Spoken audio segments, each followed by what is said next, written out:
Alright, what's going on guys? Kevin here. Thank you Cisco for cleaning my M4, but now we're going to be cleaning my pistol, just because I guess it's spring cleaning even though it's summer, but we're just going to clean all my stuff. So let's go ahead and get into some tips and tricks on how to maintain your pistol after heavy use or a long day of play, and just to keep that life going on your high kappa builds. Before we get started, I'd like to remind you to hit the subscribe button if you haven't already. If you enjoy watching our content, show us some love by liking the video, and ring the bell to make sure you get notified whenever we drop new content. We appreciate you all. So if you're wondering if these steps will apply to any other pistols besides a high kappa, the best advice I can give you is to take that pistol and just chuck it in the trash. Wait, hold on. What about my SIG, dude? No, just take it, throw it in the trash. Dude, my P09. Trash. My 1911? Come on, it's close enough. Okay, maybe a 1911. You can keep your 1911. But what about my M9? No, it's trash. My Glock? Trash. Alright guys, in all seriousness, I'm just kidding. But let's go ahead and get started. First things first is for your high kappa, you want to eject the mag, of course. And so let's start with maintaining your magazines. So first things first is after a day's worth of play, you do want to empty out your magazines from all the BBs because you want to retain that spring stiffness. You don't let those drop on the floor? You're picking those up. You know that, right? I can't get the last one out. Damn it. Why don't you just pull the follower down? So after dumping out your BBs on the floor, you do actually want to make sure that you still have gas inside of your magazines. Now some people will say that you're going to want to purge and empty it out, but opposite. You're going to actually want to keep some gas inside of your magazines after play and in storage, just so that you keep your O-rings and gaskets lubricated and under pressure, or else they will dry out after time if your gas, make sure there's just a little bit of gas. You can even fill it all the way to full if you wanted to, but just any kind of pressure on the inside that you can have in there will be good. Show us. Good. Is it empty now? No. Don't you need to fill it up now? No. There's still gas in here. So now moving on to the actual pistol itself, we're going to talk about how to maintain and clean your upper slide guts and lubricating your pistol so that it can keep running over time. So let's go ahead and start by removing the slide itself first. So let's go ahead and remove that slide catch and get to the upper part. So first things that you're going to want to do is take out your recoil spring and your guide rod. Let's go ahead and do that. Careful you don't let this thing fly, especially if you have an enhanced recoil spring. This guy can easily just fly out if you let it. Let's go ahead and take that guy. No, I will not show you. Move your outer barrel and inner barrel setup, and there you go. Now you just have your slide and the blowback housing and the, what is this thing called again? Nozzle.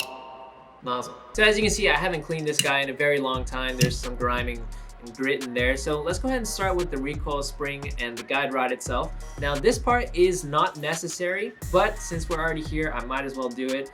As you can see, there's some wear and tear along the guide rod itself. So what you're going to want to do is just take this old t-shirt that I got from Cisco when he was small and just wipe that guy down so you can get all that grit out of there.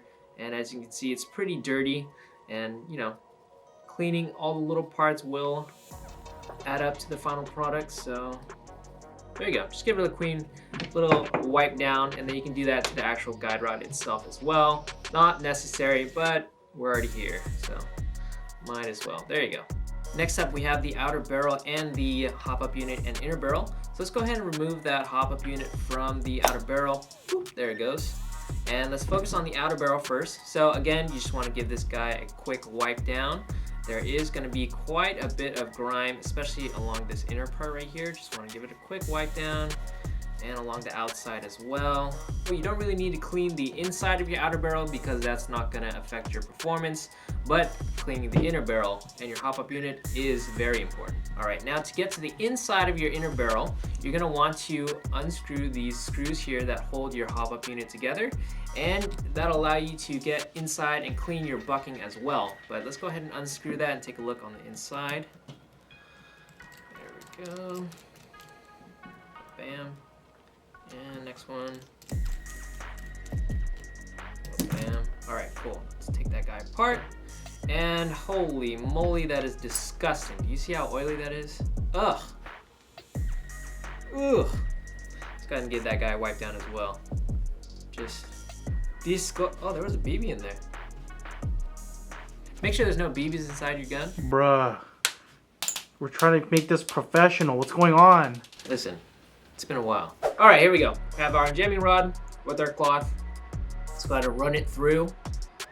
Get it a nice squeeze in, out the back, and to the front, little twist. As you can see, that is a bit dirty.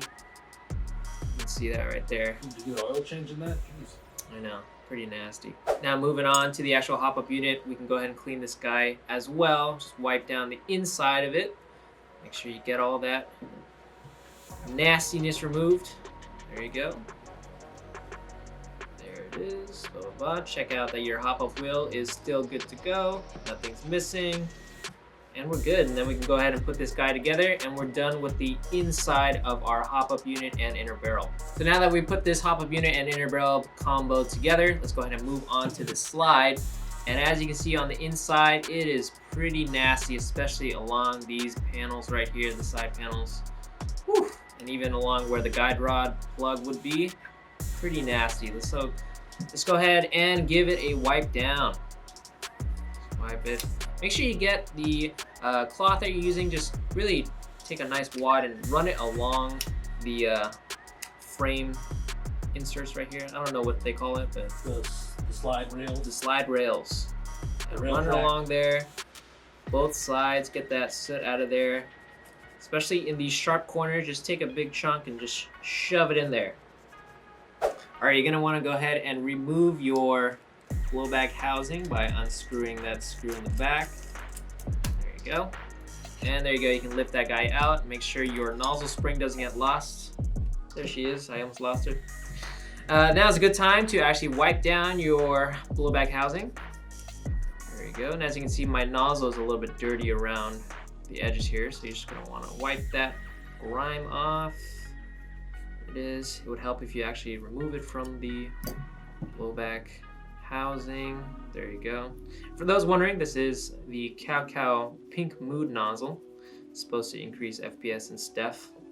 So now that you have your blowback housing all opened up, now's a good time to actually check the tightness of the inner guts of your blowback housing. So make sure that screw right there is nice and tight. Mine was a little loose, so I went ahead and tightened it. And then after that, you can go ahead and put this guy back together. Oh, actually, don't forget, put this back too. Put it back. There it is. Okay, now you can pop this guy back in. There it is. All right, cool. And you can reinstall it back into your slide. Don't forget your nozzle spring. Now's a good time to actually check if your nozzle spring is okay. Make sure there's no cracks, any bends or coils wound up together, or if you need to replace it. But if it's all good, you can go ahead and reinstall it back in there. You can install that rear sight. And boom, there she is. All held in place, snaps together, and just screw that back screw back in. And now the most important part to maintaining your pistol and making sure that it runs smoothly is you're gonna want to take some silicone oil. This one specifically has the red straw so that you can aim where your silicone oil is going to be spraying. And you're just going to want to spray down your nozzle generously. You're going to want to spray down the outside right here. So let's go ahead and... There you go. And if it splatters like that, you can just kind of rub it down a little bit, make sure it gets in all those nooks and crannies. And then actually what I like to do is pull my nozzle forward and spray the inner base right there. There you go, just so that little gasket on the inside can get nice and lubricated. And make sure you just kind of pull it forward a little bit. Make sure that's nice and smooth and the oil gets where it needs to be. It's already nice and smooth. There it is. Cool. And that's about it. Wipe down the excess. Good to go, at least for the slide. Now lastly, the frame. Luckily the frame doesn't need any maintenance by itself. Just needs a quick wipe down, especially on the inside right here and on these little flaps on the side right there. Just make sure you get in those nooks and crannies right there, the hammer housing. Just get a little wipe down. And then if you wanted to, what I like to do is actually add a little oil on these little side panels, because that is what is going to be making contact with your slide. And so having a little oil on the sides right there kind of lubricates it and makes your slide nice and smooth when it slides back and forth. That's about it. If you have heavier oil, like any murder oil or RC car oil, anything like that, just add a little dab here, and just run it along there, maybe even on the sides here. That's about it. All right, so now that we're done with that, we can go ahead and put this guy back together. And just some overall tips and kind of a wrap up of what we did here.